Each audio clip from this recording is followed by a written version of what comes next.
Elizabeth Gearhart. I'm the co-host of the Passage to Profit show.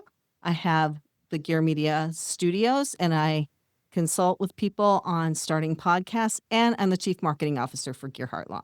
I'm Mike Ham. I host Greetings from the Garden State, which is currently on a bit of a hiatus, but I'll talk about that over the course of this conversation.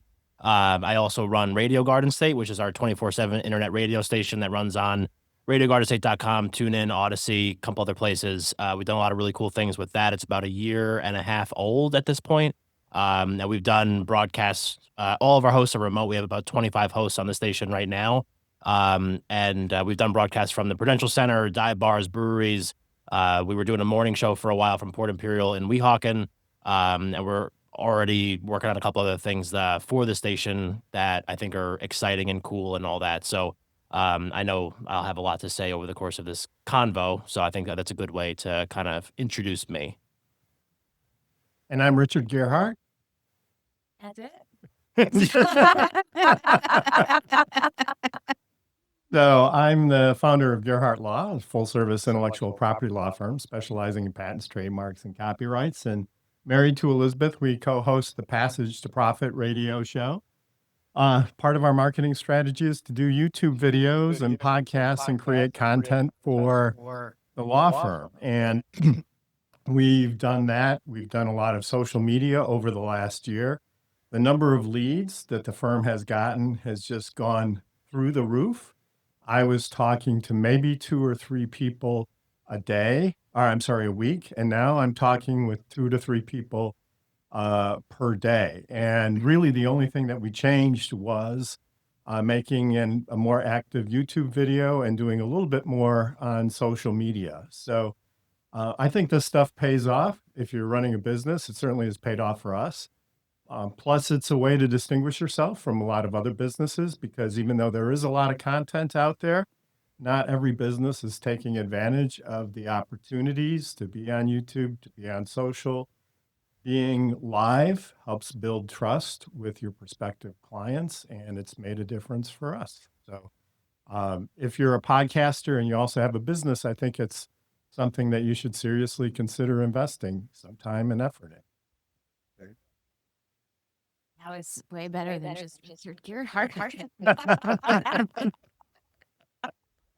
Hi, everyone. I'm Sonia Satra. I am a coach, life coach, and business coach. And I also sometimes do performance coaching. I used to, in my other life, be on television, on soap operas in particular. I was Lucy Cooper, Spalding on Guiding Light, and Psycho Nurse Barbara on One Life to Live. So with 10,000 hours of on-camera experience, I also take that and try to help people with their YouTube and performance speaking, any sort of outlet to help them market their businesses. And happy to be here tonight because we're going to be really diving deep into equipment, which I think is one of the biggest barriers in podcasting, and also taking it on the road and how to make that happen. I think, it's great if you have a podcast studio like Elizabeth, but not all of us do or have access to one. So how could we make it still happen even on the road? Or how do we want to do that just so that we can travel and do a podcast? You mean you can write off your trip if you're doing podcasts for your business? Oh my gosh. Yeah. Sure. Who would do that? So I actually do want to ask just a question about podcasting on the road and sort of what made you decide to do it, and what about it do you love? What makes it powerful? What makes it work? And do you do it in conjunction to doing it in like studio type atmosphere as well, or is it just on the road? It is 95% on the road. The only time that we'll do an in-studio thing is if we have a guest that doesn't have like a place for us to record at, meaning like a lot of the people that we have on the show right now are like local business owners or nonprofits or other people that are doing interesting things in Jersey. So we'll wind up, basically going to a restaurant or going to a bar and recording there and setting up my stuff on a table and sitting down with the person that we're interviewing, the chef, the owner, the whatever, and recording something there. So sometimes we have like we had a couple people on that are like content creators specifically. So they have some of their own studios and wanted to do it there to kind of promote what they have, which is totally fine. Honestly, it makes it a little bit easier for me, so I don't have to lug all my stuff to where I need to go. But I started doing the stuff on the road. I started podcasting in 2020 along with like millions of other people because there was nothing to do. I was selling title insurance at the time. And so my whole job was to go out for lunch, go out for drinks, go out to events. And obviously like that all got turned off real fast. And so I started running like virtual networking events. Those turned into a LinkedIn video series that I would do with different people. We did I did 60 episodes over a 12-week span. So we were doing like one every weekday. And it was just like 2 people on a Zoom call. All I had was my laptop and, headphones. And the guest really didn't have anything because no one did. I had my questions pre-written because I had never done like an interview before. And they more often than not it was only 3 questions. It was like a 5-minute thing. But they had their answers written down for the most part. So it was like 2 people on a Zoom call reading to each other. So obviously it was like electric. But people seemed to really like take to it. And it was like just felt like personal conversations in a time where you felt really disconnected from everybody. And so it really got some legs. Eventually I transitioned that into a more traditional longer form podcast. We do 1 episode a week. It went through a lot of stages of evolution. We're doing 2 episodes a week at one point because I was like, I really don't want to talk about real estate anymore because I didn't like it. And then eventually my bosses weren't super pumped that I was still doing it, even though I was showing them clearly that my numbers were doing well in terms of sales because I was using it as a marketing tool for clients and all that. But they said it was too well produced and that I could not be spending enough time on my job. And I was like, I don't understand what that even means, but thank you for saying it's well produced. But I did 1 episode with a friend of mine who has a studio down in Trenton, and that was my first in-person live interview, and I was their guest on their show, and I just like loved it. I loved the medium of podcasting before that, and then I just really fell in love with just kind of sitting with a person across from them and just, Zoom saps every ounce of energy that you could possibly put into it and makes it really hard to kind of like get conversations going. And I really just kind of fell in love with that style. So I sat down one Friday night in my little apartment all by myself, had a couple cocktails, started writing notes. I woke up the next morning. I'm like, these notes are going to be ridiculous. But that was what became the idea of Greetings from the Garden State. So it was basically having a pretty mobile setup. I had no money for a studio, but I had enough money to buy like this. This is the same PodTrack P4 that I've been using since the first day. And I've been using it ever since. And it's awesome. And it's, like this has 4 inputs similar to this one. But it's obviously a lot smaller, super powerful, the whole thing. And it's served me very well. And over the last 4 years doing that show, we've interviewed Governor Murphy, Mikey Sherrill, Eric LeGrand, Ken Danico, Keith McPherson, like people that have been on Top Chef, The Voice, the Olympics, Survivor, all sorts of stuff. And it just kind of like over time, we've just kind of grown it into this thing that has really kind of taken over my life, and my wife's life. Thank you for yeah, just for a sure. sec. How much does so that's a 4-track 4-mic unit. How much does one of those cost right now? Do you know? Right now, I would say, I know they came out with a new one of Right. that I just P4. bought the new one, the P6, and that was a few $100. Yeah, I think this one, when I bought it, was like $200. So you can probably get a used one now for Oh, yeah. like And- I would love to go deep into the equipment, Yeah. but I would love to just if we could follow that track and Yeah. then also hear from you guys. And then we'll go into the equipment you use. Yeah. Maybe you could pull it out, explain it, give us prices, how to use what's the best and easiest and fastest. Totally. Fanciest. Yeah. The least amount of yeah, money. we Yeah. we have I don't really do Exactly. fancy. That's like my thing. I like that's right now we're going through this whole process of, that's why the show's on ice right now, is because I'm stripping it down even more. Like we're just going 2 lav mics, 1 guest, really simple, and making it like, I'm not even doing like an intro. We're just having like real conversations because I felt like the podcast was getting a little bit too promo-y and a little bit from the guest side. I mean, not that we weren't having good guests. I mean, had a lot of really good guests on this year. I was just like, I thought we were kind of like losing the plot a little bit of what made the show special initially. So that's why I'm kind of like, I'm stripping it way down and really kind of just focusing on the guests and their stories and not so much like, what's with the chicken wings here, like stuff like that. So Very cool. yeah. Excellent. And then I'd love to hear from Richard and Elizabeth too, because you don't technically do it on the road, but you kind of do. You go into Well- iHeart and you might be doing some more on the road as well. Right. So when we started at iHeart, it was audio only. It was just for the radio. So we really didn't even get the name right. I mean, because it's a name for radio, not for podcasting, because you want your keywords like the first or second word. Anyway, but we're working with it anyway. But our person that first brought us into iHeart said, you should be doing short video. So we started doing short video at iHeart back in 2018, and just for social media. And we were just doing it on phones then. And then we thought we really need to record this whole thing on video because YouTube is so important. And it was the second most searched engine, and it's just been growing and growing in importance. So Richard tried a lot of different camera setups, and I mean, he just went through so many different things. That's from my computer? Sonia, can you mute that? No. Yeah. Do you see where to mute it on my computer? Yeah. Got it. Yeah. Yeah, okay. Is that better? Is that better? Okay. Is that better? Can you hear us now? I think you want to go back there. Unmute it? It was unmuted. Yeah, but I think you have to go into the audio settings and turn the input and output.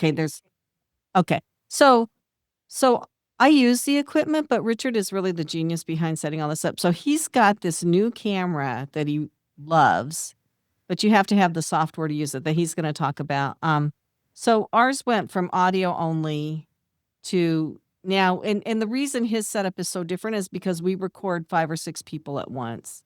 And so everybody has a stream, and you have to have the right software and play with the software to do it. So and his camera costs more, so ours is more like the high-end solution.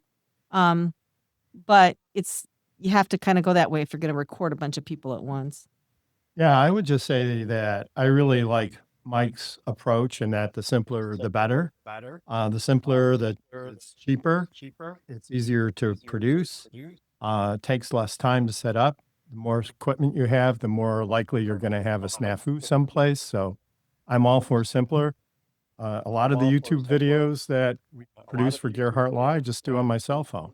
I have a little microphone that plugs into the bottom, get a little extra audio, have a lavalier, and I put this in a camera holder, and I just point it at my face, and I push the record button, and it does a great job of getting shorts for me. And we produce a lot of those things. And a lot of people have started their whole podcasting career with just a single microphone between 2 people, right? Mhm. And you plug it in and you record it here, and you got your podcast. So it can be really, really simple and not so expensive. That's the way that you want to go. And I think it makes sense to take baby steps, right? And why invest a lot up front if you don't know how it's going to turn out?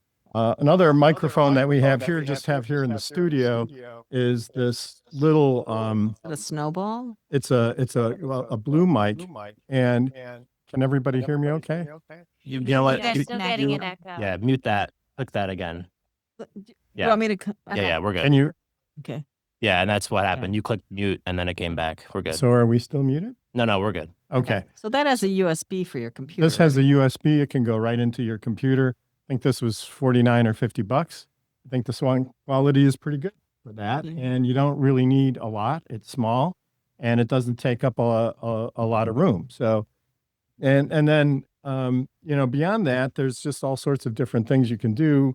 I mean, TV studios, if you like go to Blackmagic, which is one of my favorite audio video equipment manufacturers, you can spend $15,000 easily on a single camera. And if you're talking about TV production, it's $100,000 for a single camera and, very expensive boards. So there's really a wide range of investments, but for most of what we're doing, you can do it on the cheap and at least get a decent start. Yeah. I will say too, and I'm not trying to poke holes in what you're saying. Cheap doesn't mean, can I curse? Cheap doesn't mean shitty. Yeah. No. It's Back. true. You need that for the effect. Like, to get I think across. I would put, I mean, especially some of the early stuff that we were doing, like first we started with just like a laptop and I would open Zoom and record like that. That was bad. Then I bought the camera that you see behind me. I just had a stock lens on it. And that did Pull well. it out. Let's take a look Let's at take it. a- What is it? So I was in a Target. I texted my videographer friend. I was like, there's a Canon EOS M50 Mark II here for like $600. I had the money for it. And he was like, yeah, you could get it. You could put any kind of lens on it. I never did. And honestly, like it did well for me for the time being. But then eventually we just went to phones. Like I would set up like my phone to other old phones that I just like had in a drawer somewhere. One of them was like an iPhone 7 and the camera on it wasn't as good as maybe some of the other ones, but it was still good enough to kind of be like the third camera. So, and like, I think a lot of times as long as you're mindful with how you're setting it up and keeping your equipment set up simple, you could still produce extremely high quality stuff. I mean, like we're sponsored by the New Jersey Lottery and there's a reason for that. Like we get like I recorded my episode with Mikey Sherrill earlier this year when she was running for governor, on a phone with my Rode mics, and that was it. And it was great. It was one of my most listened to episodes ever, obviously, because she's governor now. So, Can I ask yeah, you something real quick about that? Did you edit that? edit it like how? So that was a video with her? Yeah. So did you put it into an editing software? Yeah, we ran it through like CapCut. I do like an autocorrect on the color just to make it kind of like pop a little bit more. That's kind of it. Like I don't do a ton of like heavy editing after the fact because again, like the phone that I have is I think it's like a 12 and the camera's really solid. And really that one we just went with one camera because we were like in a tight space and I didn't have a lot of breathing room to like set up a bunch. Like we've done a couple where like when we had Governor Murphy on, I had my buddy who has like a couple actual video cameras come in and do that one, but he was the governor. We didn't know if Mikey Sherrill was going to be the governor at that point, so I did it. I did it on the yeah. That's my bad.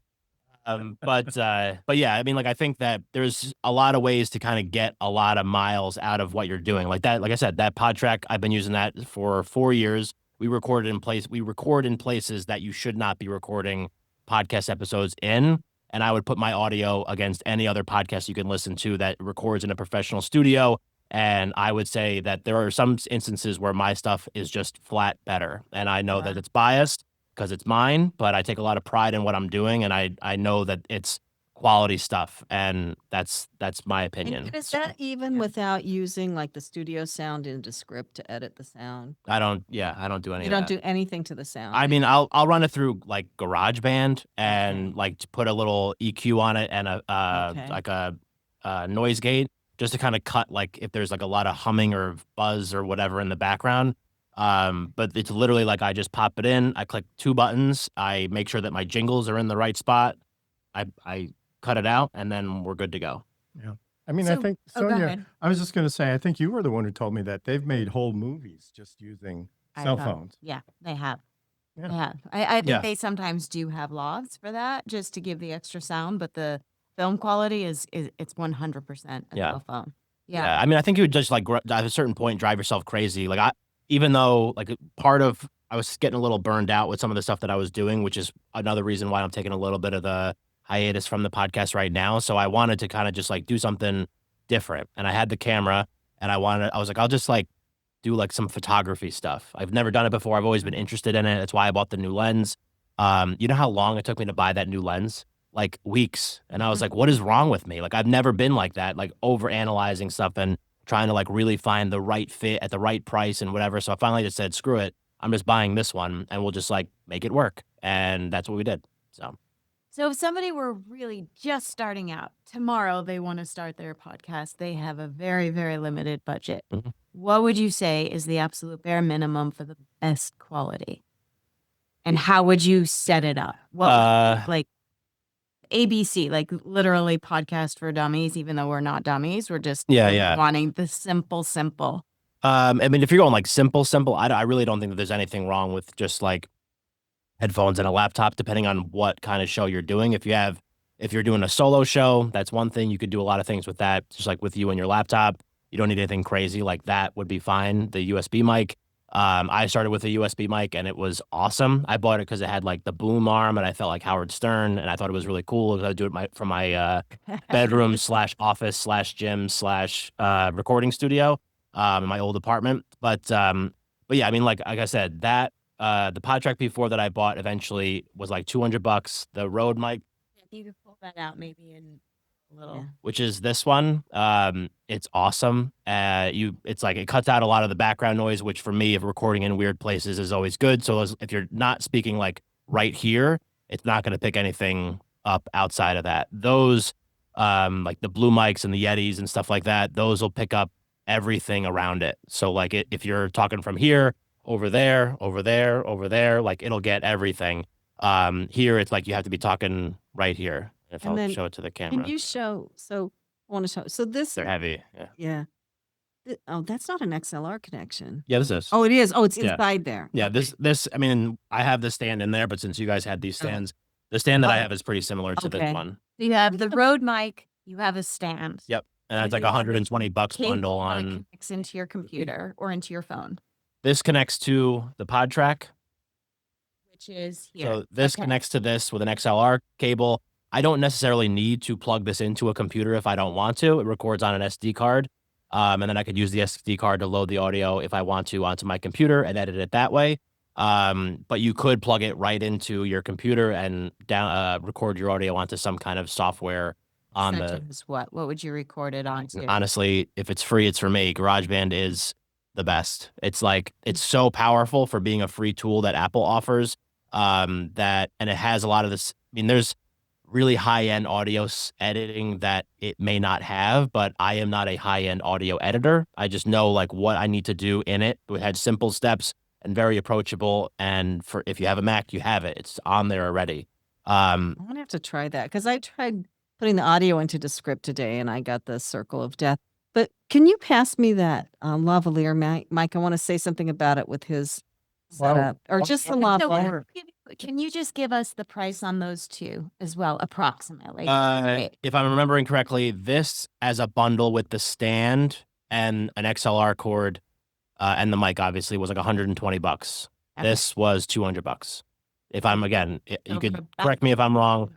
A Zoom PodTrack P4 is what this is called, and a Rode pod mic is what this is called. So one of the things that I think it's kind of interesting to note and that I've learned, I'm certainly not an audio expert, but one of the reasons why audio sounds better in different microphones and different setups are the preamps. So when for example, this Rodecaster has preamps that amplify the sound and it processes the sound and it makes it sound better. So your computer or your cell phone won't have those preamps, and so you won't get that rich sound. When we were recording Passage to Profit on Zoom and then went to the studio, the engineer at iHeart said, "Wow, that sounds so much better coming out of the studio because you were using the Rodecaster. We were using the Rodecaster to record the sound." And so it makes a difference. Audio is half of video. You can get by with kind of crummy video, but if it sounds bad, if it's difficult to listen to, if there's noises in the background, then it takes away from the experience. And so, as between the two, if you're going to invest money, I think having a good, solid audio setup is probably the first place to go. And then you can do a lot with your camera, which already has outstanding, video. These cameras are on the latest cell phones are amazing. Yeah. So, Just show- somebody said PodTrack P4 is $149.99 today. Get it today. can you include a link? Question about Audacity. Show real quick. Sure. So this is an XLR connection. It's these 3 pins in here, Right. and it hooks in on this one to here on the side. This is a newer model of what he has. And these mics that we're using here also have this same kind of connection. So like these are the more high-end mics have this. He has that in there. This is a lavalier mic. So and it's not as good as that mic or as these mics, but they're getting better and they're not bad. So if you wanted to take this and hook a lavalier mic in and have it, do you have the wireless lavalier? Yeah. Oh, cool. So the XLR is a much stronger connection than a USB connection, which can wiggle and does not have the surface area. The XLRs lock into place, so it's a much more secure connection. It's much more difficult for somebody to trip over the mic wire and rip it out, so it's more secure. Oh, look at those. These are also lav mics, which is what I'm going to be relaunching the show with. These are Rode Wireless Go 2s. So it comes with two. It has like a receiver. You could plug the receiver right into your phone or your camera or whatever, and that'll get your audio. It records your audio basically to, no, it records it to this. This needs to be on for some reason. I forget the technical aspect of it, but it records on here. You plug these back into your computer and you could download all the audio that you get off of these. These are crazy, like how good of the audio that we get off of these. We did one episode a couple of years ago with this James Beard nominated chef down in like Marlton, like outside of Camden, and he's a wild forager and farmer and also a chef, and everything that he cooks in his restaurant, he goes out into the woods and gets and brings back and cooks for people. And he's only seating like a handful of people a week, but I was like, why not go into the woods? So I had a GoPro at the time, which I just sold because I wasn't using it.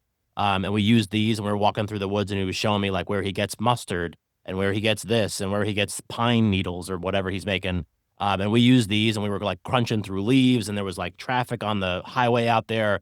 These were nuts how good these were. I don't remember how much I paid for these, but it was worth it. I don't know. I've used the Rode, it's a go-to one as well, but Yeah. it's a little smaller, but they're actually used for people that do yoga or gym and Yeah. film that kind of stuff. Yeah, because I guess my only the- gripe with the these is actual- they are like a little bit bulkier than like that. Then the one Yeah. I had was much smaller, but Yeah. really excellent. But Great. in a way, bulky's good because if it's wireless, people forget they have them on, they walk away, right? I would never forget.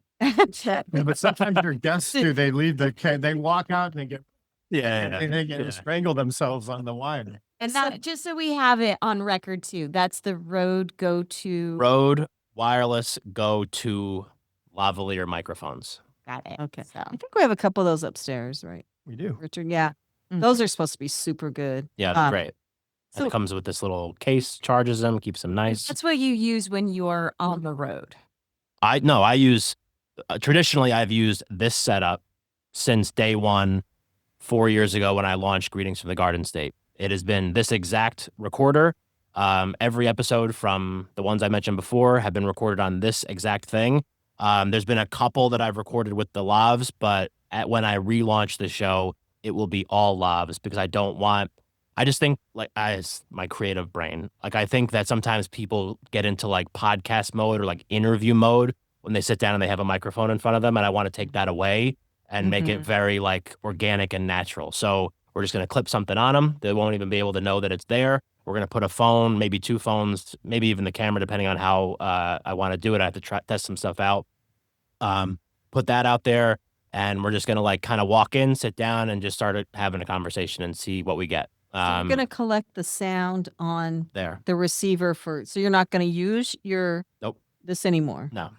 What I mean by this is the Zoom H6. Like we'll use this for radio station stuff because this is I can't use these for that. And more often than not, we have like music or other guests or a lot of other things going on with the radio station side. So I still use this for a lot of other stuff, but specifically for new episodes of Greetings to the Garden State will be recorded on these, not traditional mics. And the other thing too with lavaliers is that sometimes it'll pick up the noise of the clothing.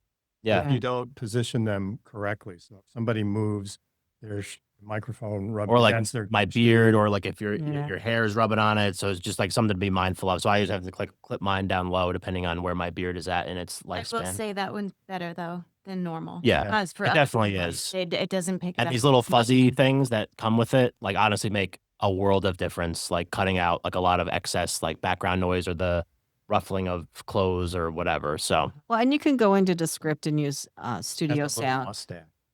yeah. But I'm sorry, Sonia, I cut you off. You were reading from the chat. Oh, I was. Somebody was asking about Audacity. What about Audacity? Does anybody use that? And could that be better? program. I've never used Audacity personally. I've used Audacity. Well, when I first started, I used Audacity. The advantages are that it's pretty simple to use, but it doesn't have any video editing capability. And so if you're going to think that you might want to edit videos, it's probably better to learn a video editing software that has audio editing. The Audacity that I used was audio only. I mean, maybe they have later versions that allow you to use edit video, but I still have it on my computer. It pops up every once in a while with an update. So Yeah. Okay. I think too, like mentioning a video, like for me, it was GarageBand and iMovie to start. Like I've graduated to CapCut, and most video editors would laugh me out of a room if I said that I edited in CapCut, but I don't really care because it comes out again, quality stuff. It looks good. I feel good about it.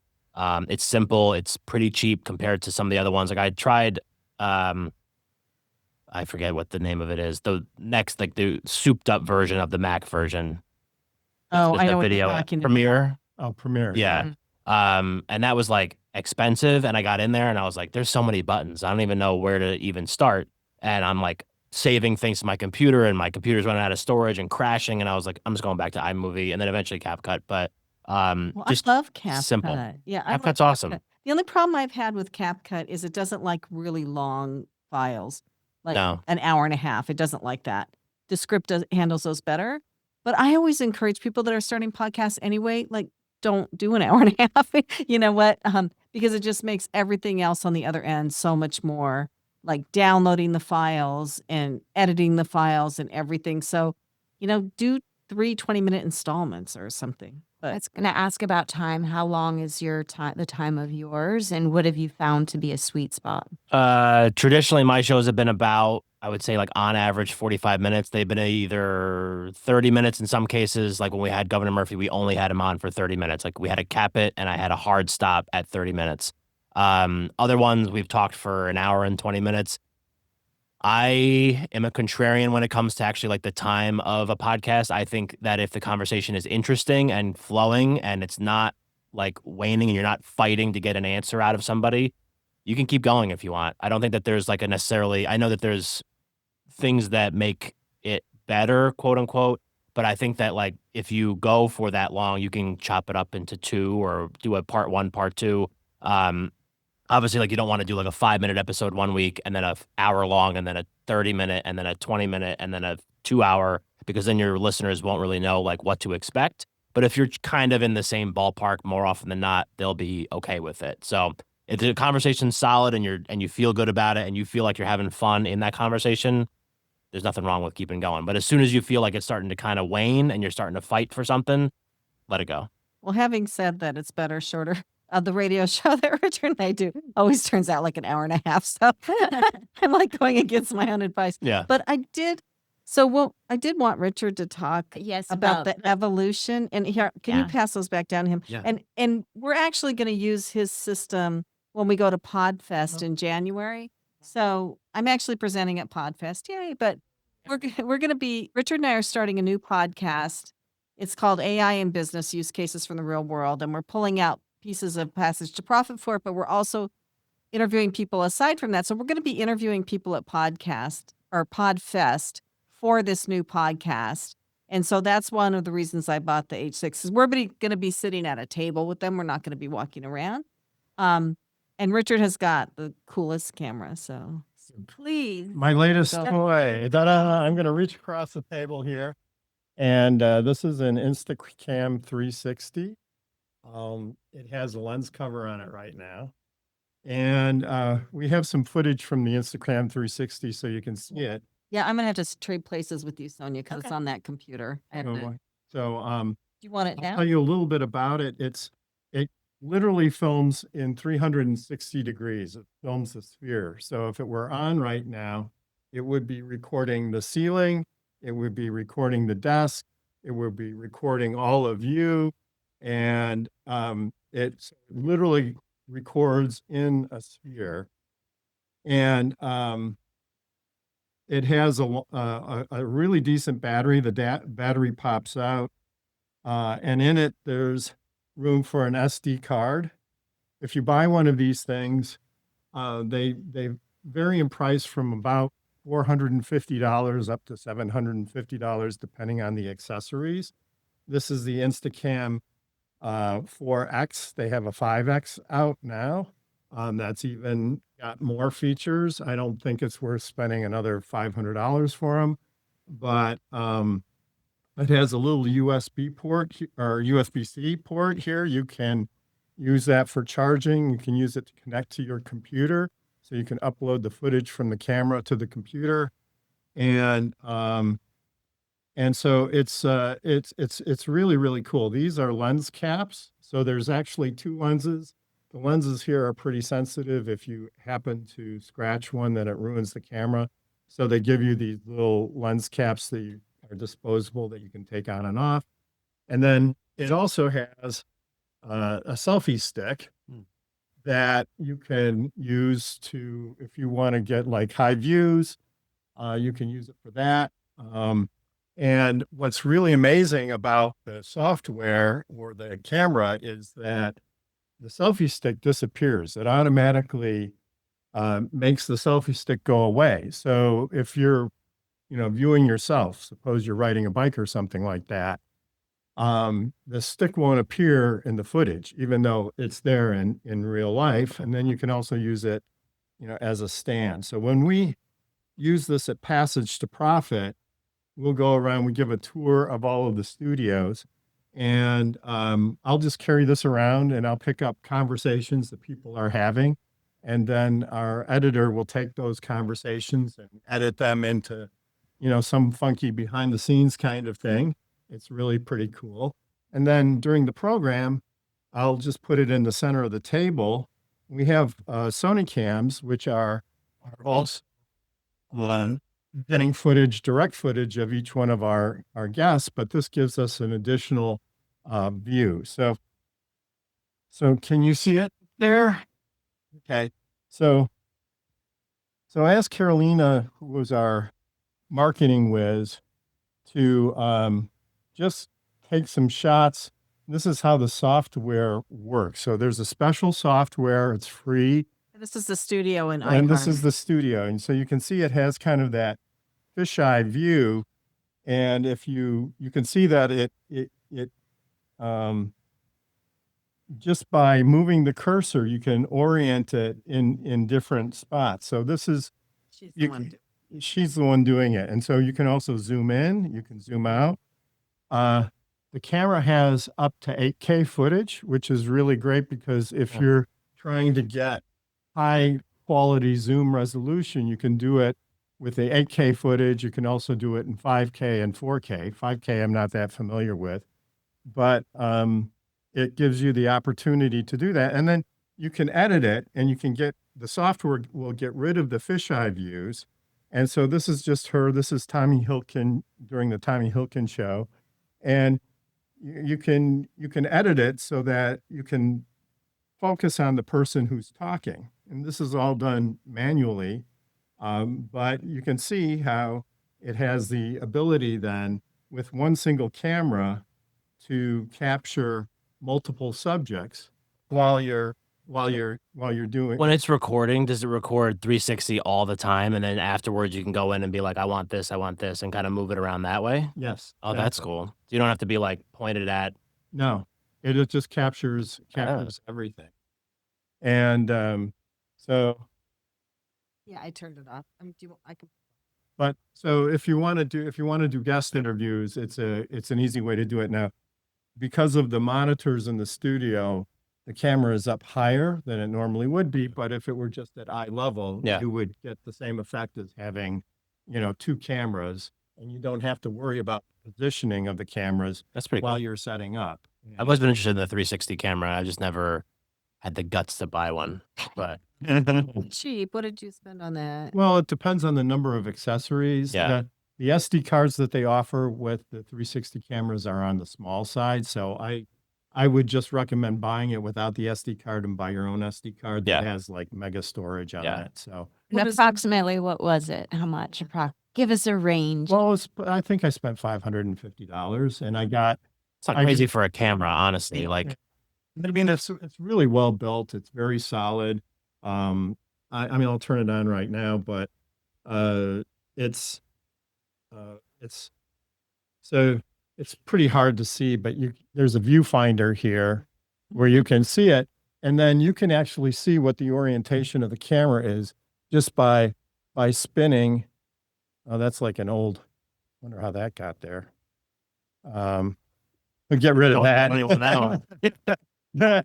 Things some very sensitive pictures.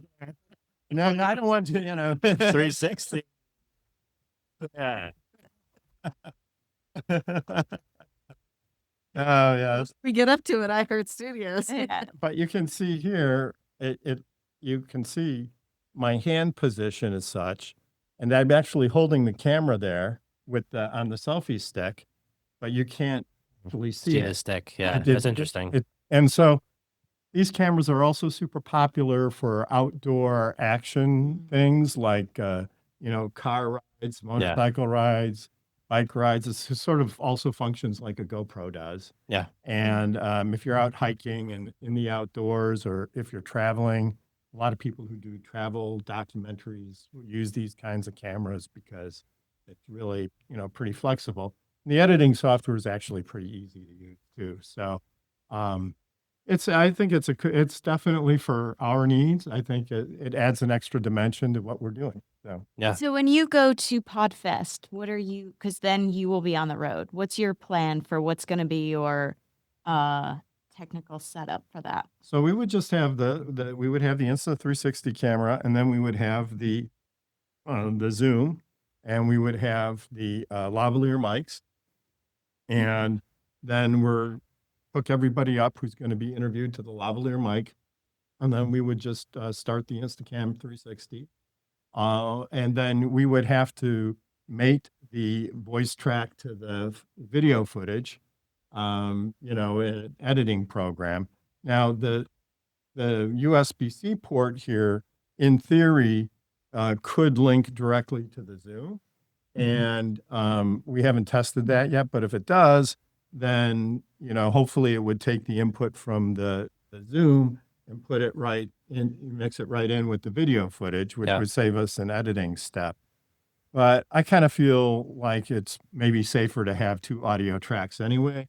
The microphone in the 360 is actually pretty good, not great, but it's A backup. pretty good. And you Yeah. have a backup, and it's not that hard to match up the audio and the video. So if you want to see this working, come see us at PodFest. We're just going to be asking people to come join us and talk about how they're using AI in business or in general. We did have a question here about, so this person says that they've been using Riverside, but they want to do in person, and they invested in lap mics. I think that's lav mics maybe. My question is, how do I handle lav mic coming in pairs? So you have two of these. When I have more than two people at a time, or when I use more than one device for the camera, especially at an event like PodFest. So you would have two. So you would have two cameras. You would have two. You would have two cell phones. So this is coming from Indojisit Obaya. So They're asking if lav mics come in pairs, like these come in pairs, Right. I think you just have to get more. you'd have Right. to get two more. Yeah. And I would just, if you wanted two separate camera angles, you would have to have two separate cell phones, or you could do a wide angle cell phone where you have the cell phone here and then you're talking back and forth, and you would get more of a profile view. But Yeah. there's a lot of podcasts with two people with one camera. And so I think you could probably set it up pretty well that way. Yeah. if you wanted three or four, and you maybe have to have multiple devices and then put them all together in the editing software. Yeah. Yeah. Right. It's So like the old trick of just like you clap at the beginning and that makes it spike.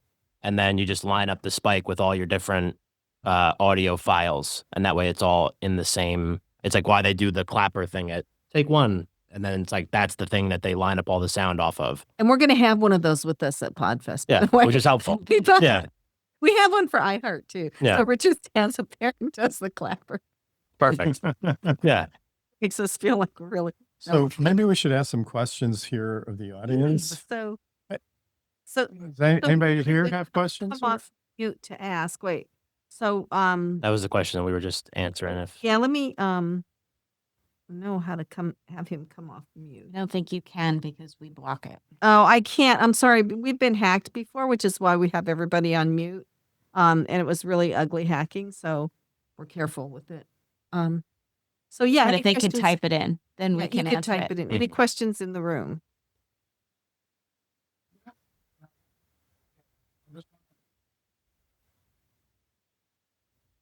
Why don't you go upstairs? Out of curiosity. Well, for this, For this? Oh, we've had I think there's been a couple of them upstairs, and it just depends on the number of people that, sign up. kind of hard. The seating up there is a little tough, but if we would do it, we have done it upstairs. We probably should have done it upstairs. Yeah. It's easier. It's easier with the equipment up there too, because the equipment's all set up for this. Yeah, Mhm. you're right. Good point. Thank you. Next time, Steve. Next time. we are podcasting on the road today, so we decided to take it on the road. Downstairs. Yeah. The next two are probably going to be on Zoom because it's December and January, and so it's going to be a little tougher for people to get here. I guess I'm curious, what kind of setups are you guys using? Do you have setups yet, or what have you thought about it yet, or this is just a first impression?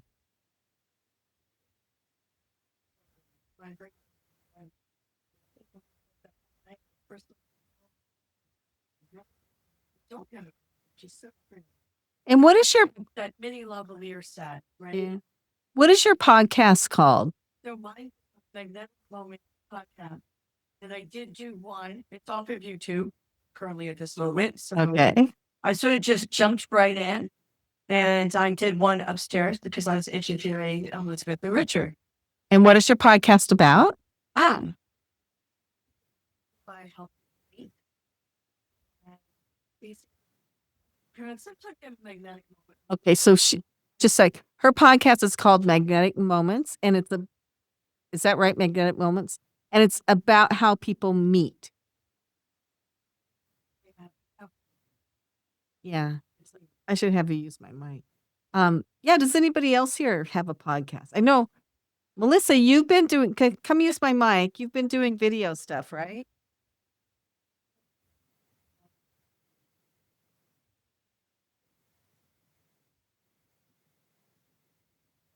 Okay. So what Okay, not into the podcasting yet. what are your biggest challenges, do you think?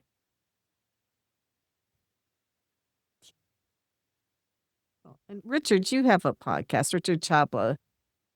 Yeah, you have a comedy podcast.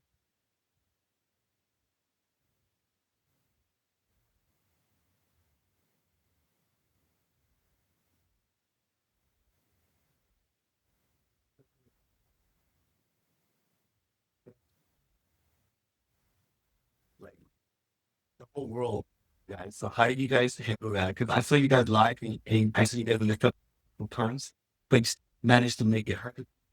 That's You just follow. I came into the iHeart studios when we were recording a show at iHeart, and we do mess up a lot. So how do we recover from that? Yeah.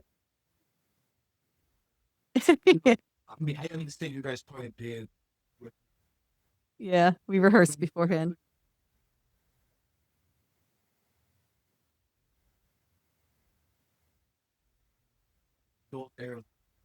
Snaps. They're not.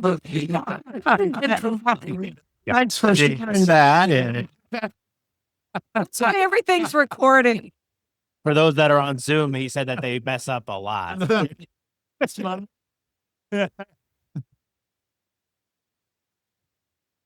Oh, yeah. the magic of editing. Well, it takes us an hour and 30 minutes to tape a 54-minute radio program. So our editor goes in and cleans it all up and makes us sound better than we really are. That's a lot. Yeah. But also, you for a radio show, they're very pressed for time. Like there needs to be almost down to the minute. So that if they take an hour and a half to record a 54-minute show, they have to cut a lot of that out. One of the things that I would say is, too, is just like with a podcast that's not on a radio station or not on something like that. Like I said before, like timing is a little bit more fluid. And like the only person really that knows that you like messed up or made a mistake is you. Your listeners don't know that. Your guest probably doesn't know that. You as a host may not know that your guest, messed something up. They may tell you and like ask you to take it out or whatever, but really like mistakes are just kind of like part of normal conversations. Like I've stumbled over my words just then in that sentence. But it just, you keep it moving, I think that's a good note to think about, especially like when you're doing stuff for us, like on the road. Like we were recording with a chef in Morristown once, and she had been closed for a month undergoing a renovation. She was opening the next day, and they were not done, like not even close. And they were doing construction around us and people carrying like drywall through our shot. And like we were taking like little pauses just to make sure that we weren't getting like overwhelmed with sound. And it still came out great. And like the only people that knew what was going on were the people that were actually sitting at the table having that conversation. So, mistakes are one thing, but they're just part of life. So it's not really, to me, it's not the biggest deal, I was going to ask that actually, because I feel like if you're on the road, the likelihood of mistakes or horns honking or Yeah, something It falling, happens all the time. right. It Yeah. happens all the time. So do you just let it go and that's just part of it?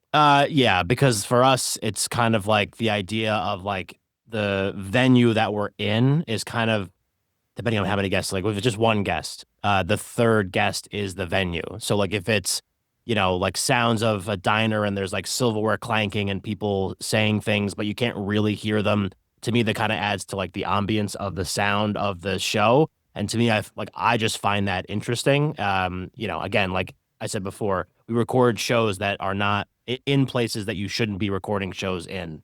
But we do it anyway, and we still produce high quality stuff. So like, if there's something like egregious, like we will ask if they can turn the music down or turn it off or whatever, because there's some other stuff that we have to deal with that. But if there's something like crazy that happens, obviously, like we'll just be like, let's just take a second, let the bus go by or whatever, and then we'll kind of pick it back up.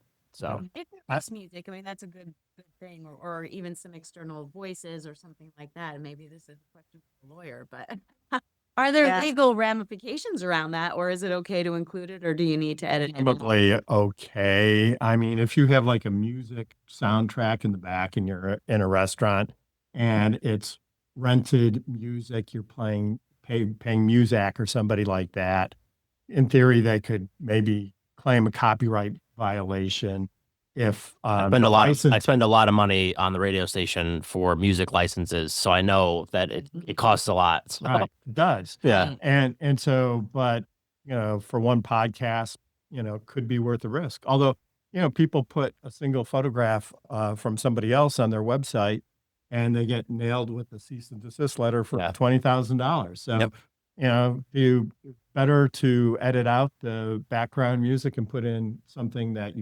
is safe rather than take, copyright risks. Well, and that's another beauty of YouTube, just real quick. So our editor she'll put music with things in CapCut sometimes, and then she'll put everything through YouTube to look for copyright violations.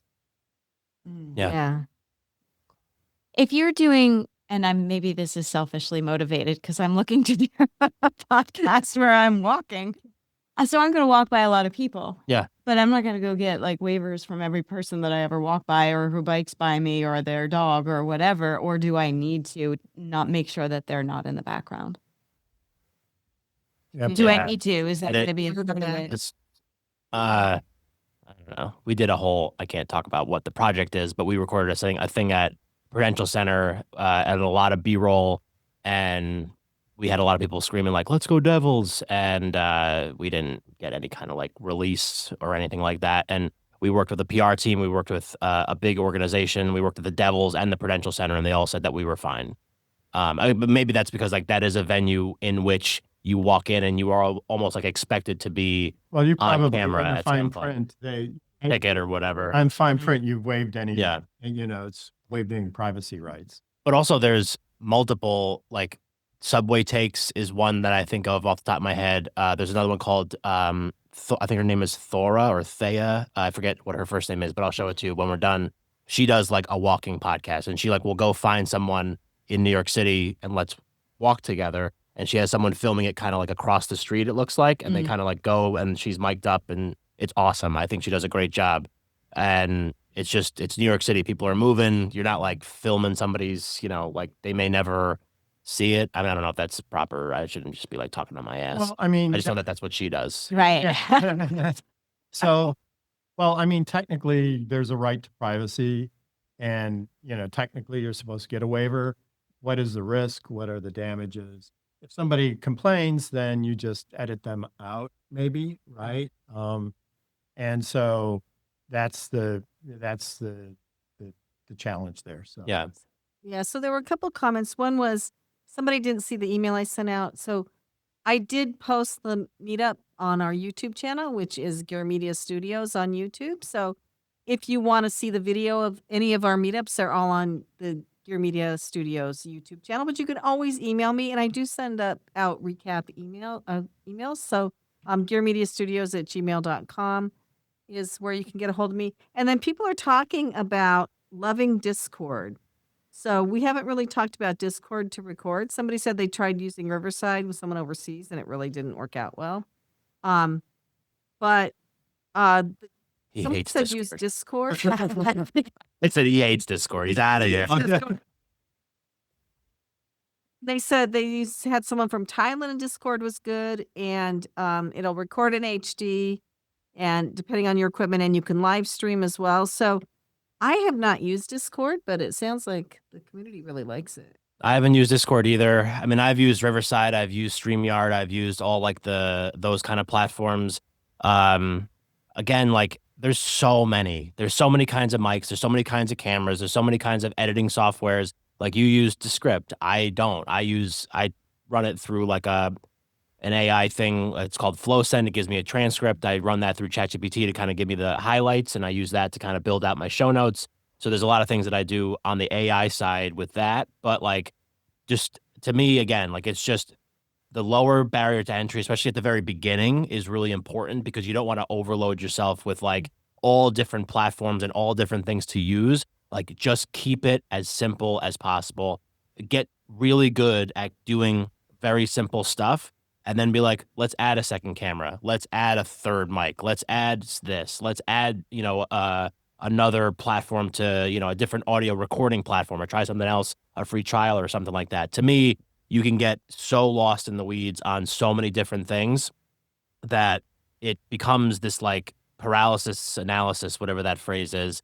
And I think that's something that I've luckily never had. I just kind of like just go for it. And then we figure it out as we go. But I do think that like keeping it simple, the low barrier to entry stuff, there is really good stuff. Like I mentioned iMovie and GarageBand, like those are free platforms that anybody with a Mac has, and they are powerful enough to hang with more like high level, more expensive platforms that have like more buttons and clicking things and whatever. Like again, this fits in my pocket.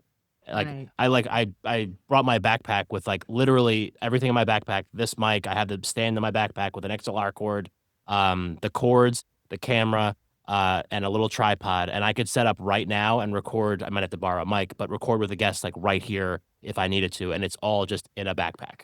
And Yeah. I don't need anything else. I don't need any softwares. I don't need anything. I just set up and go and make it happen. Yeah, I mean, I agree with Mike that there's so many different choices out there. You can spend a lot of time, give yourself a headache. I mean, I just go to a lot of the YouTube videos Yeah. and that have a lot of education. Sometimes they do comparisons, but if it's a software that has a lot of people doing YouTube videos on it, it's probably going to be around for a while. There's lots of information about it. You can probably get the answers to your questions pretty easily. If it's a less known software, then there aren't so many videos. If you have a technical issue, it's harder to figure out, get the education. And, obviously ChatGPT is a great way to get answers to your questions. It'll go to Reddit or it'll go to some forum or something like that. If you have a question about Descript, how do I do this in Descript? You can just ask ChatGPT and it'll usually give you an answer that works, pretty well. Yeah. So I use Vinci Resolve for our editing because it has the multicam camera feature, and I was hiring people at like $90 or $100 an hour to teach me this software. And then AI came out, and every time I have a question now, I just type it into the AI, Yeah. and it pops up. And okay, yeah, I just hit that button 3 times, and I'm good.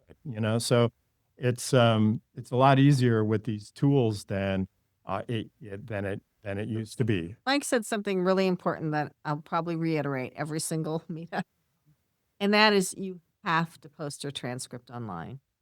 It's best if it's in a .txt file extension type of file, because the LLMs, the ChatGPTs and Perplexities and everything, they're not able to really process video yet. So they're looking at written stuff online. They're looking at your transcripts. And that's like rule 1 of getting your podcast noticed. There's a whole bunch of other stuff you need to do to get your podcast up there, but you really have to put your podcast transcript online. And YouTube won't let you put the whole thing in the description, but if you add it as a subtitle, so when you get to the screen where it says add subtitles, you put your .txt file in there for subtitles, and it will put your entire transcript on there. And then the LLMs can find it, and Google and everybody. I wonder if both of you or all of you could also just walk us through doing one podcast episode from beginning to end. How do you get the guest? What's your preparation thing? You're going on the road. You've got your backpack of equipment. Mhm. How do you download it afterwards? Do you do it on the location? Do you take it back? What's sort of the workflow? What does that look like? So traditionally, guests are very we get pitched a lot, probably like 10 times a week. Even right now, we haven't released a new episode in probably like a month and a half. But we'll figure out who the guest is, whether it's somebody that I know, recommended by a former guest, which are some of our best guests that we've had on the show so far, are like recommendations from other good guests because they get the vibe and all that. That's always helpful. But as long as they fit kind of the criteria and I like them and I like the story, we'll book them. We'll figure out the date, time. I'll drive down there or up there, whatever. Sit down, set up the stuff. I record everything onto an SD card on my PodTrack and the video on my phone. I get home. Usually the lead time between recording and release is like 2 to 4 weeks, I would say, depending on how backed up I am on recordings. I'll run it through GarageBand. I'll run it through CapCut. Make sure that the audio, the video looks good. We'll upload it to, I use Buzzsprout to host. The full video will go up on YouTube. I forget what it's called now, but it was FlowSend, which is how I did my transcripts, which was like this AI tool. They got bought by somebody else, so I forget off the top of my head what it's called now. And then I'll, use some ChatGPT stuff, some whatever with the transcript, with what I have to write the show notes, cut a couple clips together, and that's pretty much it. We try to keep, like I said, as simple as possible. There's not a lot of extra stuff that I'm doing to kind of, make it anything crazier than that. And in the beginning, before you had guests calling you, Mhm. what did you do? A lot of it was places, because like the whole crux of the show is stuff in New Jersey. A lot of it started out as places that I was familiar with. Like I would go and I either knew the owner, loved the place, and just started sending like Instagram messages out. And then after, like I said, we've been doing the show for 4 years. I've been doing the show for 4 years. At this point, I think that like we've kind of built up a little bit of street cred. So like people do know about the show. So then if I do message people, it's a little bit easier to get guests. But at the beginning, I was taking like anybody. We had a board and brush. We had a lingerie store. We had a bakery. We had a performing arts center. It was literally just like anybody that would reach out, I would just say yes, because I needed content. Sure. I needed episodes, and because there was no proof of concept before that. And then after a while, I got a little bit more mindful of like the types of stories that I wanted to share over time. And then I think we really kind of honed it in really well for the last couple of years. And now we're just trying to like re-hone it again.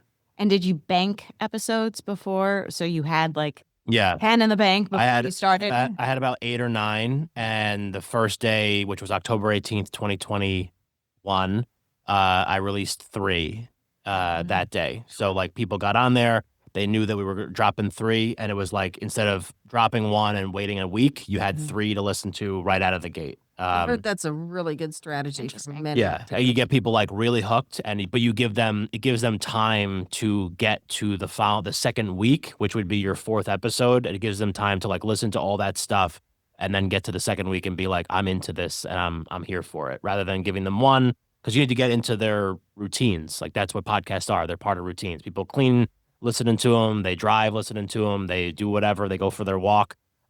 So if you're able to get in there faster and give them more stuff out of the gate, to me, that's just like a better way to do it. Awesome. And I know you guys have the radio show. What do you do? So just walk us through, what does that look like for the radio show? What does it look like, or what will it look like for the podcast, or when you make it separate? Well, if I could just start, I would say that if I were starting a podcast from scratch right now, We are. But you don't- with zero. I mean, knowledge. Yeah. I would go to PodMatch and I would be on other people's podcasts. I would come up with a story and a profile. And then I would ask the people who interviewed me to become guests on my podcast. So a lot of people do swaps. And so that's and then friends and family, obviously. But getting on PodMatch, there's a lot of people there who are starting out and who maybe don't have a lot of episodes under their belt. And so it's a great place to learn Yeah. and meet people. PodMatch is awesome. And start And Alex and his generating wife who content. run it are both great. Don't forget Quoted, QWOTED. Oh, yeah, Quoted. So Right. Quoted, we've been getting a lot of people from Quoted lately too. Right. Um, But you have Yeah. to be patient. You have to build, momentum, right? And just getting into the habit of doing it, even if the first shows aren't as great as you'd like them to be. They're not going to be. It's They're not yeah, gonna I be. mean, if I listen to What's your workflow? How do you do it? Do you prepare? Do you rehearse? Do you do a pre-interview? How does that all work for well, you? we have so Passage to Profit is pretty complicated in that we have different segments. We have 3 different guests, and then we have roundtable segments, and then we have stories. And so it's pretty heavily scripted. We have show copy we do ahead of time that gives background on all of the guests, and then Elizabeth and I will rehearse before the show, go over everything at least once. We don't want to overcook it, but we want to also make sure that we kind of have a sense of where They don't different mess up thing. a lot. we do so much. we still mess up a lot. We rehearse. Richard does pre-calls, and we time it too because it's a radio show first and foremost, so it has to fit in a certain time slot. You Right. don't have to do that with a podcast. And then another thing that we do is we try to SEO the show some, so we will go find what people are asking Google or the LLMs about for the topics we're going to be talking to people about. We will try to pose those exact questions to the people that are on the show, and they'll answer it so that if somebody types that into Google, maybe that person's answer will come up. And also then we can take those and make those YouTube shorts, and we can make short videos out of those. So really put marketing in from day one. Like that's what I always say is I put marketing in from the very beginning. And that's one of our marketing tactics that we've developed over time. I mean, when we first started, we had to scramble for guests. PodMatch didn't exist, Mhm. right? And now with PodMatch and Qwotet, it's much easier. Well, when we first started, we got guests by having a meetup, the Passage to Profit meetup, and then we had interviews at co-working spaces. And we would advertise and say, okay, here's a radio show. You can be on the radio show if you want to. And people would show up at the meetups, and then we would talk with them for a few minutes. And it was just sort of, we kind of got the idea, I think, from what is the American Idol, right? Where they would advertise the show, people would come in. And that's how we got our first guest. So we Okay, have that's one great. more question for Mike that I really want to get to. And that is, what is your recommendation for working with brands and sponsorship? So you did mention that you had sponsored. You're welcome to everybody that's saying thank you on Zoom. So sponsor. Okay, there's like a very loaded question. Sponsors are awesome because you get paid for what you're creating. They do create some instances of like kind of directing what the content is, but obviously, like, if you're putting stuff out there, you want to make money from it. To me, like, I don't sell a product. Like, I don't have a thing that I'm trying to sell. I don't have a course. I don't have a whatever. So for me, the show or the radio station is the product, and that's why we're trying to drive sponsorships to that. I was just talking to a friend of mine today who did all the logos and branding and stuff, like this logo and some of the other stuff that we use. He just launched his own show and he invited me on. And we were talking about, like, he's like, I'm not trying to get like podcast famous. I was like, yeah, but you're going to do great getting clients out of that show.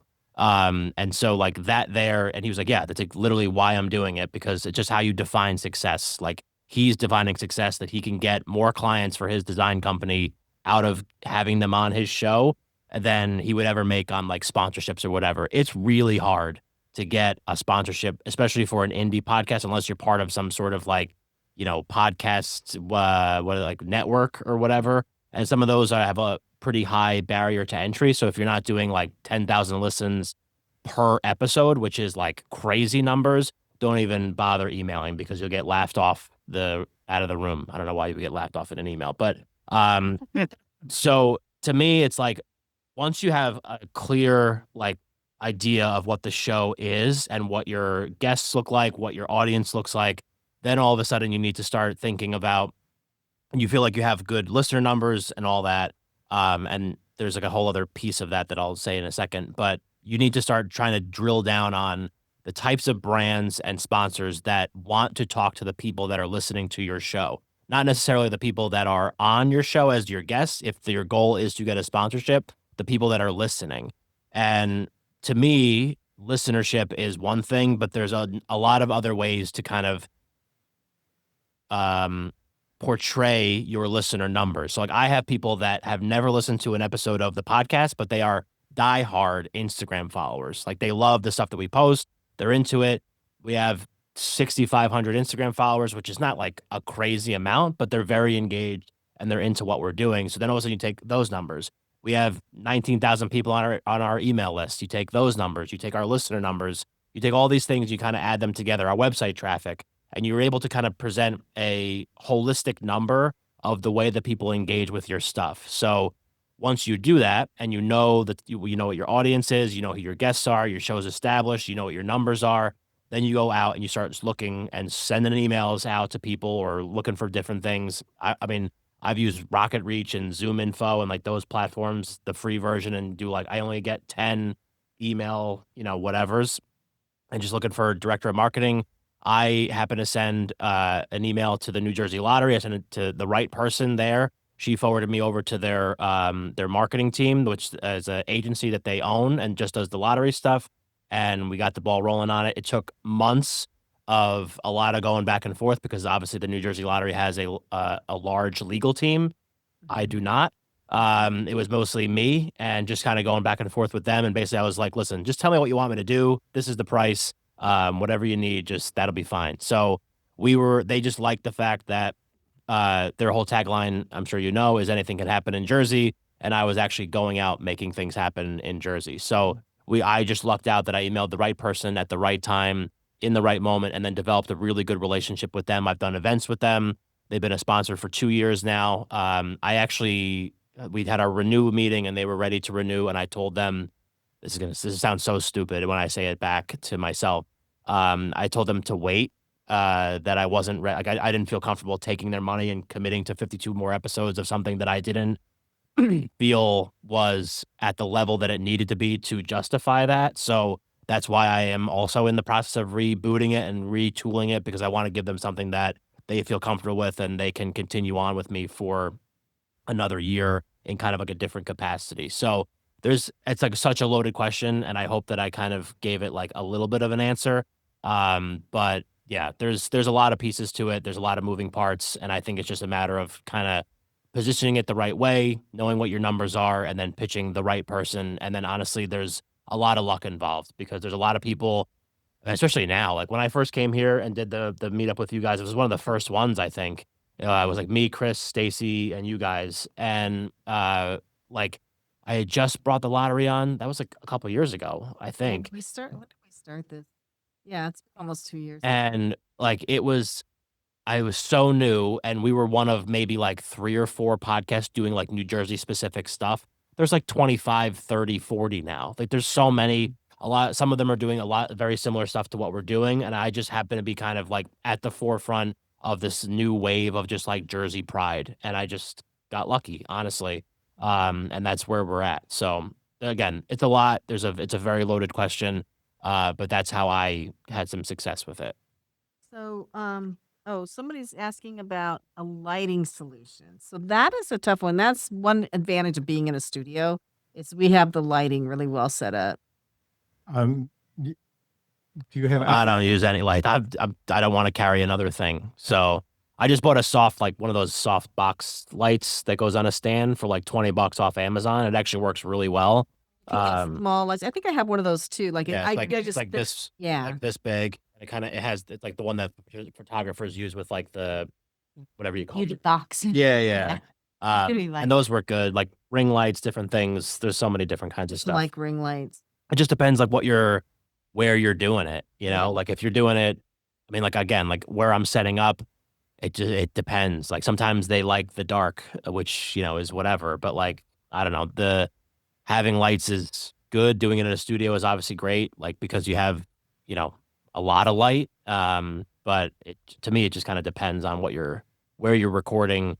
If you're on Zoom, if you're in person, if you're outside, if you're in a studio, if you're wherever, there's a lot to it.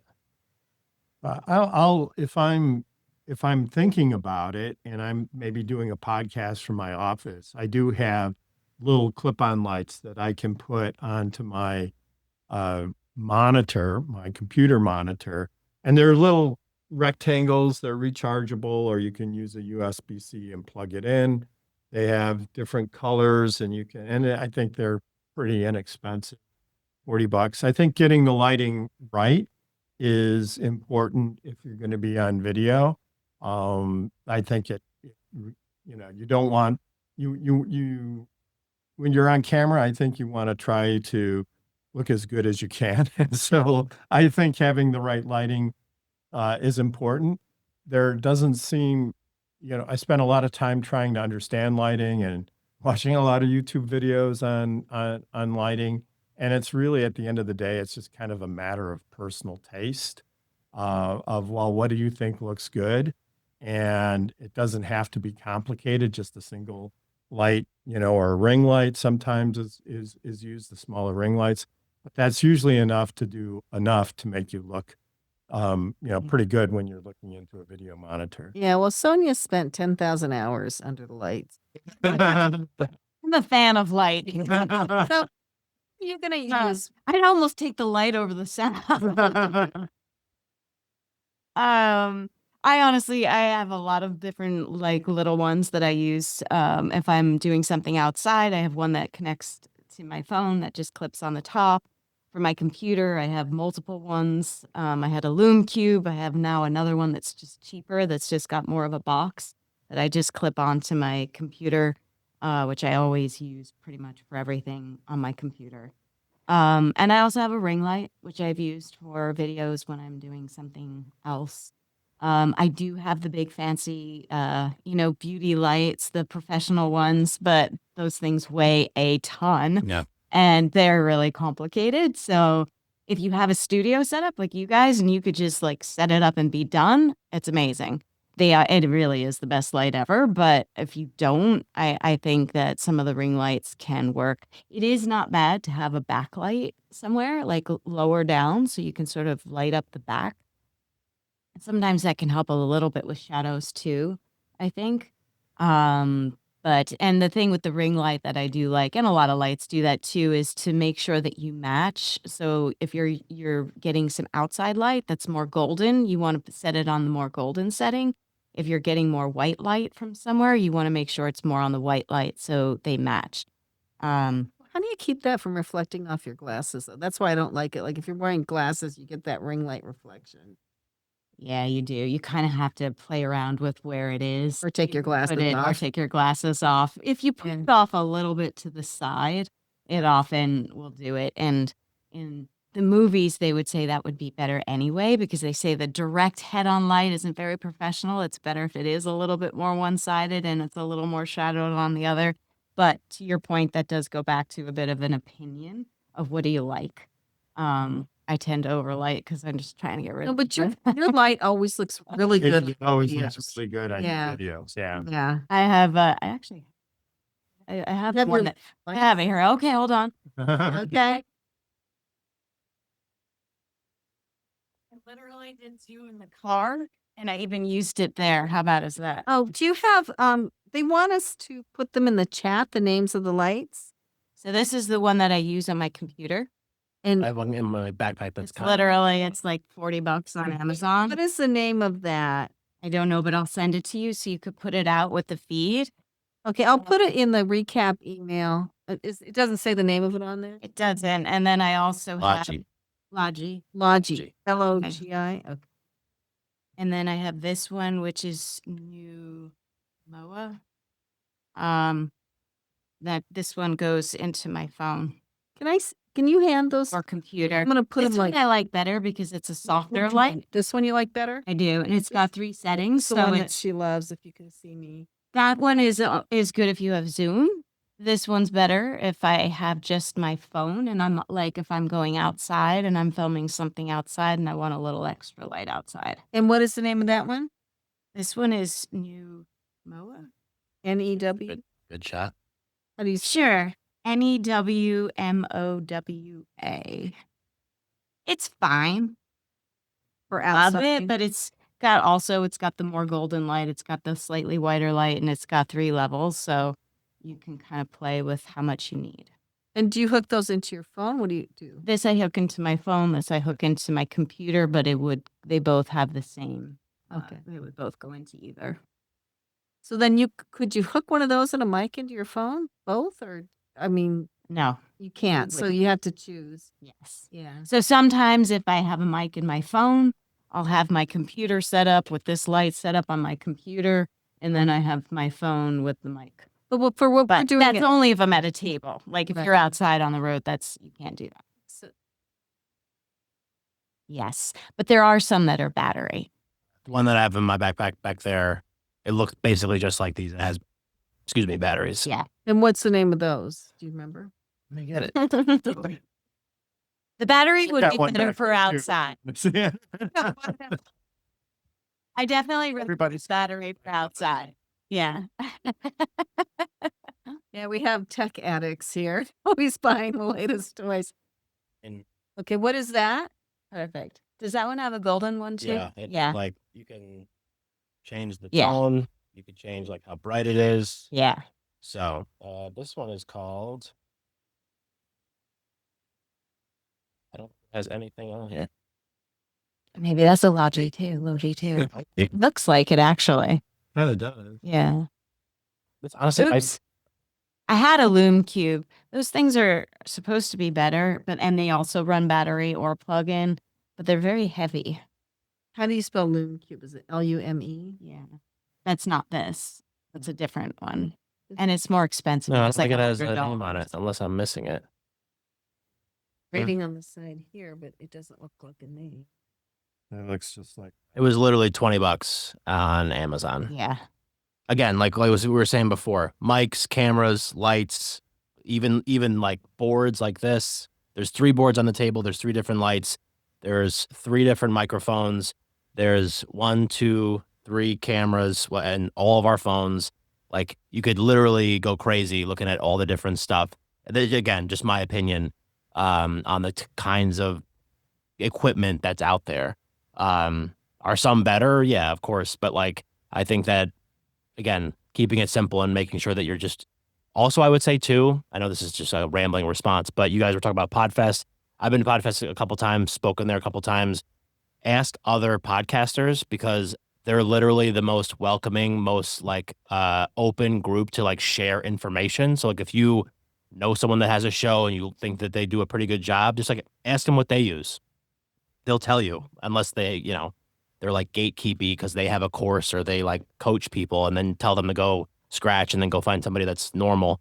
But like, go find them, like seek Yeah. those people out. Like he mentioned PodMatch. The people that run PodMatch are awesome. The people that are on PodMatch are awesome. There's so many people out there that are just like willing to share information just because they know how hard it can be sometimes, because it can be hard. Like 4 years into doing a show that's had a lot of success, like I had to give myself a break because it's just like I'm doing all this stuff. It got to a point where it was just like sapping me of my energy and like confidence and all sorts of stuff. So I was like, this is not for me right now. Like we need to regroup a little bit. I So do think, Mike, that so Richard and I have 2 assistants that work on the show. yeah, And I do think if you can afford a virtual assistant, it's a lot easier. And AI makes it easier too if you like using AI. yeah. I am also a indie podcaster, and even though I have an awesome sponsor, I make very little money. Yeah. So it's hard. So it's like it's trying to figure out like where to spend the money and where to take my time to, basically. I know. So It's either time or money. And if Yeah. you can do both, it's even better. 100%. Time would you say it takes per episode? Recording like all that all in. Yeah. Getting the gas. Oh yeah, getting the guests. So like from start to finish, getting the guests generally pretty easy. Sometimes like the scheduling can kind of get a little bit wonky. If we are traveling, like if I'm going to AC to record an episode, like Right. obviously that comes into play. But like let's just take an average. It's a 30-minute drive. The guest, we figure out what the thing is, we get all that stuff put together. I'm there for about an hour and a half. Editing, couple hours. So like 5 to 6 hours total for one episode, like a 45-minute episode. Okay. And that doesn't include though marketing. No, well, that's true. Yeah, like cutting the reels together, putting those stuff up, putting it all on all the different platforms, the transcripts. So yeah, I guess it's probably closer to like 10. Yeah. Yeah. But again, like the Greetings to the Garden State, I've released about 190 episodes. A lot of the stuff that I've done already is templated. So I just basically take the new files, put them in there. So I've kind of cut the work down. So I'm not starting from scratch every time. At the beginning I was, and I was less like Good at it. good at. Yeah, exactly. So it would take me Figure it out. longer. But once I've had something that I liked, I kind of set it up so that it was just Mhm. like I just deleted the old stuff, put the new stuff in, made sure it all lined up, boom, and just kind of kept that going for a while. And then when I felt it needed like a little bit of a refresh, make some tweaks and kind of go from there. So there was, it would go average from like 6 to 10 hours per episode, I would say. That doesn't include like talking with sponsors. No. Yeah, but I like for an episode like actual workflow type Right. thing for one episode. Like if you want to talk about like the lottery sponsorship, like I said, that took 6 months for me to get it over the finish line. It took them 6 months to actually pay me, and then it was a year of work, and then another couple months of us doing the first renew, and now we're kind of in the second renew where it's taking a couple months, probably more because I'm pushing the can down the road a little bit. So So there's a lot, there's a lot to it. yeah, it's Like- not for the faint of heart. Not that I'm not trying to scare anybody, but like I think sometimes people get into it thinking that it's just like you plug in, you go for it, and it's all going to be great, and money's going to come rolling in, and you're going to be the next Joe Rogan. Like it just doesn't work that way. It takes a lot of time. It takes a lot of effort. Most new shows never make it past episode 7 because they don't have a good base of understanding of what is coming and what they need to do to get their show out there in front of people. So I think like as long as you do, and like I said, you keep the structure of your show simple, like having cool equipment is cool and it looks great and it's going to sound good, or look good and all that. But like at the end of the day, if you can't efficiently use that and efficiently get episodes out and communicate with people that those episodes are released, you're just shouting into a vacuum. No one's ever going to hear it and you're going to get frustrated and you're going to stop. It's just the way that it is. And And one thing for the new podcast Richard and I are doing, even though we've learned a ton over the last 7+ years, I still went into ChatGPT and said, do a business plan. Yep. Because we're treating it like a business.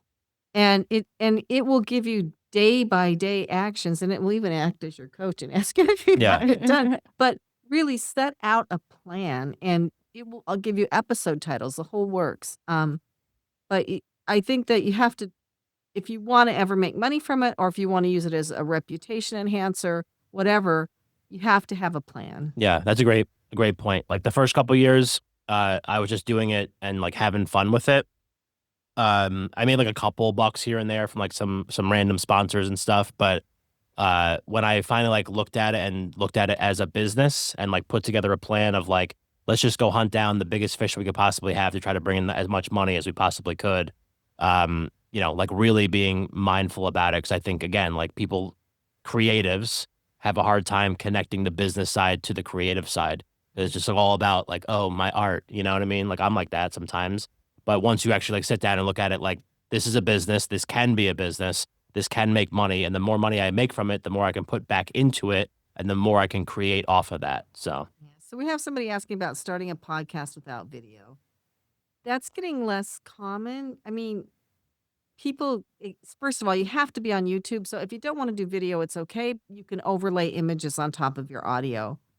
Uh, but most people expect video now. I would say if you're going to do it without your own video, then make sure that you have something to put on it that's visually interesting. What do you guys think? I think as simple as putting your phone up, like I know that sometimes people are a little camera shy and I get that. I just think that like at this point in time, like there's so much stuff out there. Like again, if you're using it for something else, like if your clients, you want to send them some audio files that they can listen to, like I don't know what you would be, maybe like a therapist, and you just want to send them some audio files to listen to when they're going to bed or when they're working in their house, like that's fine. You don't need video for that. But if you're trying to market it, and we were talking about sponsorships and brands and all that kind of stuff before, if you're not doing video, you're going to have a lot harder time making that happen because there's no like thing that you could point to and be like, look at this. This is me here doing something with this person. You know what I mean? So, And I will say for people that come on Passage to Profit, we look at their video before they come on. So most of the people coming on the Passage to Profit show now are on YouTube. They have a video somewhere, and I watch their videos before the show. That's part of the homework we do. I will just say, just to play devil's advocate, that something is better than nothing. true. And, having an audio podcast out there without video, if it's easier and quicker for you to do it, and it means that you're getting out there and doing it, then I would say go audio. You can add the video later. True. But, it's more complicated. You have to think about lighting. You have to learn how to use a video editor potentially. And there are sometimes when I just listen to podcasts. I mean, I listen to podcasts when I'm in the garage, and because I can't watch anything. So I think there's still an audience for Yeah. audio only content, depending on what you're doing. I think video is better if you can do it, but I wouldn't not do it because you're not set up for video. You could do it on audio, and then you could do like a TikTok or something, a little bit of video to it, and send people to your podcast, have the call to action to download your podcast Yeah. from there. I did just advocate for video and then also remember that I run a 24/7 audio only platform that does like 10,000 listeners a month. So it's doing fine. But they're like kind of to Elizabeth's point, like all of our hosts do kind of their own like Instagram reels or TikToks or whatever. So they'll do Instagram lives, they'll promote it that way. So we do have some semblance of video, but there's not a consistent video thread through it. But it's just like a different way that people kind of consume the stuff. But it is music heavy. So it's like people are listening for the music. So that kind of takes away the video component of it. But I don't know. I guess you could do it. I'll watch instructional YouTube videos, but I never watch podcasts. Even if they're on YouTube, I just listen to it. Yeah. I tend to as well. Well, are there any final questions in the room or final questions there? If not, maybe we could have last words of wisdom that you want to impart before we wrap it up tonight. You know what? Why don't I put our contact information in the chat? So Any other questions? Yes.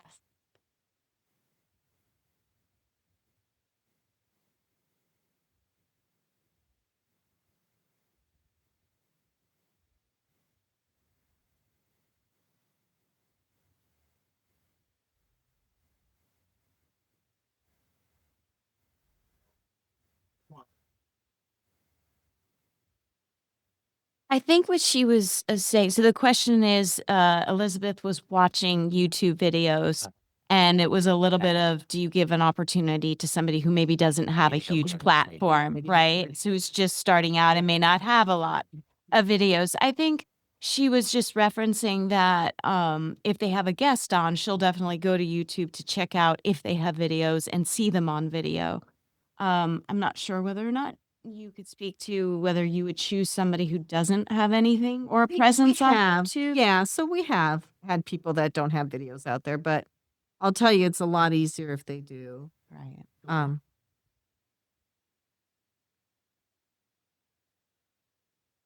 Well, you have to pay us $1 million. We do actually charge people to come on the show just because we pay to produce it. We pay iHeart to run it. So we offset just a fraction of the cost by having people pay a little bit to come on the show. But you reach out to us through our Passage to Profit Show at gmail.com. And we're mostly looking for entrepreneurs. So people with really good stories, and maybe entrepreneurs, people that are in a business but doing something interesting there, or people that are starting a new podcast, or people that have written a book. Like, that's a big one. That's how Sonia came on the show. Yeah. So yeah, I mean, if you have a good story to tell, if you're doing something entrepreneurial, come on. I think Richard wants to be on your show. I think that's what he's trying. So it's a couple months right now. So we're booking out a couple months in advance, and we do it on Zoom sometimes, and we do it in the iHeart Studios in the city sometimes, which is a lot more fun than Zoom. Yeah. So Great. Last words of wisdom to wrap up the night for you. I think I like what Richard said. Just get started. Do it. You know what? Share your story. Let your story be known. Like, have a voice. Have a voice, right? Yeah. I mean, just to amplify that, something that Sonia told me recently is don't focus so much on yourself, but focus on the stories that you want to share with your audience, and don't worry so much about how you come across or what you imagine people are thinking about your content. Think of instead about the service that you're providing to other people, the information that they can enjoy or benefit from. And that takes a lot of the pressure off of you, because it's, sometimes it's like when you're a kid, right? And you're like in the orchestra or something. I was like in the band, and it was always about the performance, right? And you had to do this perfect performance. You couldn't drop a note and during your solo or whatever. That's a lot of pressure, to put on yourself. I think if you focus more just on the value that you're creating for people, I'm trying to get away from the personal pressure on myself and focus more on that. I think that is one of the more valuable things I've learned. You don't have to be perfect. Yeah. I've said it a couple of times already, and I know like a lot of the stuff that we talked about today was doing shows on the road or whatever, or at least, the stuff that I do. But I'll just go back to it and reiterate it again. Like, just keep it simple, especially with doing stuff on the road, even a show that you're going to do on Zoom or whatever.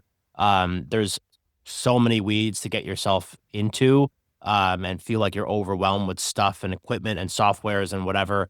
Again, like, ask somebody, ask a friend, and keep it as simple as you possibly can. I mean, to me, that's what made it really good. Like, I kind of liken it to, if you're going to go to a restaurant, like a diner has a 25-page menu, and they have everything from like an omelet to shrimp scampi to chicken parmesan to, like a French dip or whatever. And you're like, how could any of this be good? And it's not. But then you go to a restaurant that has like 10 things on the menu, and they crush those 10 things. And you know that whenever you go there, you're going to get a great meal. To me, like, that's how I like to look at my systems and the way that I do things. Like, do I do everything like the right way or perfect or whatever? Definitely not. And I'm sure there is stuff that I've left on the table over the last few years, but like, to me, I like the way that we produce it. I like the way that I run it. I like the guests that we've had on, and we've had success. Like, I would be, I would say, and I'm sure that I would be like, I may be wrong, but for indie podcasters, like, making money off one show,